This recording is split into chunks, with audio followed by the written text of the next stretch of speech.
चलिए next question देखते हैं। नेक्स्ट क्वेश्चन है निम्नलिखित अभिक्रियाओं के समीकरण दीजिए। पहला है प्रोपेन 1 ऑल का क्षारीय KMnO4 के साथ ऑक्सीकरण। दूसरा है तनु नाइट्रिक अम्ल के साथ फिनॉल की अभिक्रिया। तीसरा फिनॉल का जलीय NaOH की उपस्थिति में क्लोरोफॉर्म के साथ अभिक्रिया। और चौथा है क्लोरोफॉर्म से फिनॉल बनाने की रासायनिक अभिक्रिया। तो इनके आंसर क्या होंगे, चलिए देखते हैं। तो इस प्रकार के प्रश्नों के उत्तर लिखना बहुत ही आसान है। हमें बहुत डिटेलिंग में नहीं जाना, क्योंकि प्रश्न में कहा गया है केवल अभिक्रिया का समीकरण दीजिए। तो हम लेंगे प्रोपेन 1 ऑल। आपको मालूम है 3 कार्बन रहेगा तो प्रोपेन होता है, और पहले कार्बन पे OH है, इसलिए ये हुआ प्रोपेन 1 ऑल। इनका ऑक्सीकरण कराना है क्षारीय KMnO4 की उपस्थिति में। इसके लिए आप जब भी लिखें एरो के ऊपर या नीचे आपको ये जरूर लिखना है कि क्षारीय KMnO4 की उपस्थिति में यह अभिक्रिया हो रही है।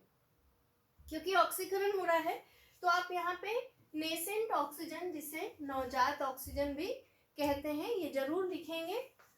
अब जब अभिक्रिया होती है ध्यान रखेंगे अल्कोहल के ऑक्सीकरण से आपको आसानी से कार्बोक्सिलिक अम्ल मिलते हैं, तो यहाँ हमें कार्बोक्सिलिक अम्ल मिल रहा है। दूसरा था कि फिनॉल की क्रिया तनु नाइट्रिक अम्ल के साथ, इसे भी देखें आप मेंशन जरूर करेंगे, एरो के ऊपर आप जरूर लिखेंगे तनु नाइट्रिक अम्ल। आपने लिया है फिनॉल, और नाइट्रिक अम्ल की उपस्थिति में फिनॉल यहाँ पे 2 स्थिति देता है, ऑर्थो और पैरा। तो यहाँ पे देखेंगे आप पैरा नाइट्रोफिनॉल बना है और ऑर्थो नाइट्रोफिनॉल बना है। इन दोनों को आप बनाएंगे। नेक्स्ट क्वेश्चन है फिनॉल की अभिक्रिया NaOH की उपस्थिति में क्लोरोफॉर्म के साथ, जैसे हमें मालूम है क्लोरोफॉर्म का सूत्र है CHCl3, ये ले लेंगे आप। NaOH की उपस्थिति में है, इसे फिर एरो के ऊपर लिखेंगे। तो जैसे ही अपन अभिक्रिया कराएंगे, अभिक्रिया 2 स्टेप में होगी।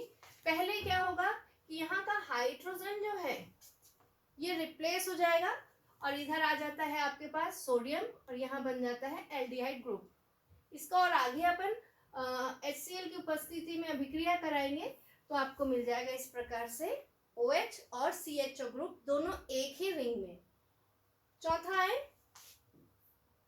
आप ले रहे हैं क्लोरोबेंजीन, इसकी अभिक्रिया NaOH से करा रहे हैं, तो आपको सिंपली क्या मिल रहा है, फिनॉल मिलता है।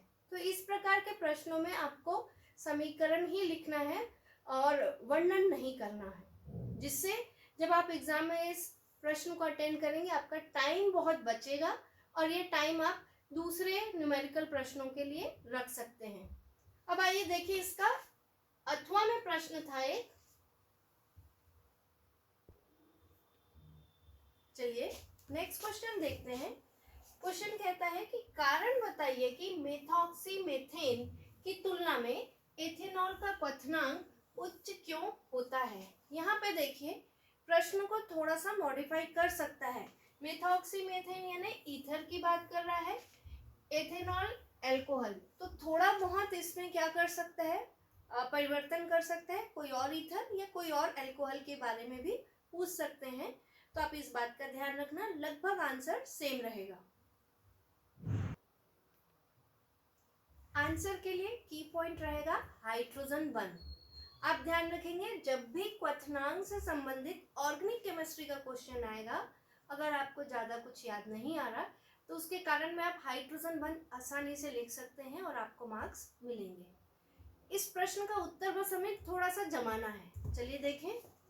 तो प्रश्न कहता है कि एथेनॉल का क्वथनांक मेथॉक्सीमेथेन से उच्च होता है। कारण क्या होगा कि एथेनॉल के अणुओं के मध्य क्या पाया जा रहा है, हाइड्रोजन बंध। ये इसका की पॉइंट है, आपको ये जरूर लिखना है। जब कभी भी ऑर्गेनिक केमिस्ट्री में क्वथनांक की बात आएगी तो आपको हाइड्रोजन बंध मेंशन करना है। ये इसे आप स्टार बना के पढ़ लेंगे। जबकि मेथॉक्सीमेथेन की बात करें तो अणुओं के मध्य कौन सा बंध पाया जा रहा है, द्विध्रुव आघूर्ण पाया जाता है। अब हाइड्रोजन बंध जो है इसकी आकर्षण बहुत अधिक होता है, आकर्षण अधिक होने के कारण एथेनॉल के अणु आपस में बहुत मजबूती से, बहुत प्रबल बंध से जुड़े होते हैं, जिसे तोड़ने के लिए आपको अधिक ऊर्जा देनी पड़ेगी। और बट नेचुरल है, जहाँ ऊर्जा अधिक दोगे वहाँ क्वथनांक क्या होगा, उच्च हो जाएगा। तो इस प्रकार के प्रश्नों को हल करते समय आप हाइड्रोजन बंध का वर्णन जरूर करेंगे। जिस भी ऑर्गेनिक कंपाउंड का क्वथनांक अधिक पाया गया है तो वहां समझ जाएंगे कि हाइड्रोजन बंध है। इसका दूसरा हिस्सा बाद में देखें। क्वेश्चन ये है कि लुकास अभिकर्मक क्या है तथा उसकी उपयोगिता क्या है। चलिए देखें आंसर। तो लुकास अभिकर्मक आपको याद आ रहा होगा, जब कभी भी प्राथमिक, द्वितीयक और तृतीयक अल्कोहल में विभेद की बात होती है तो यह अभिकर्मक सबसे महत्वपूर्ण होता है।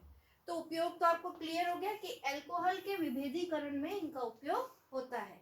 ये होते क्या है? तो सांद्र HCl और ZnCl2 का जो मिश्रण होता है, इसे ही हम लुकास अभिकर्मक कहते हैं।